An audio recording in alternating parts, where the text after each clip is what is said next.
ntabwo ariko kunsohokana ahantu heza nko ku mazi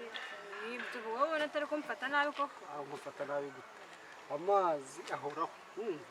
aho ushaka ko tuzajya muhazi cyangwa akwereke ahantu ejo bundi kuvuye hanze muri bihugu muri bajya za Seychelles Jesu icyo ngukundira wowe undi ujyana hari kumwe kumubumbe ariko nawe ntabwo nakisonde kurarizi urakadiyama kawe ubu nta hantu nakujyana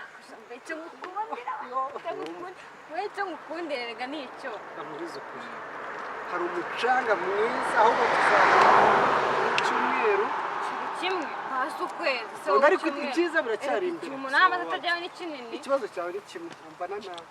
umukobwa mwiza uriya sasa nanjye kera ahuzwe n'ikise ko mwiza ko nawe twabamaze ngo mwamaze oya nagakomeza umaze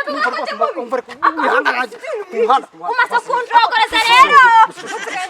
umaze kunjogoreza umaze mubwiza rwose none ngo abakobwa ngari mwaramaze reka nkubwire reka ngigende reka nzabura umuntu mwiza ufite gahunda unyitwarire undi mu biti oya nagakomeza ko umuntu wafu yizera mwitwara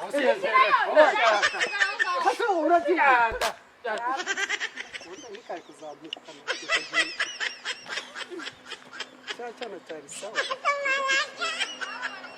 ntabwo ntabwo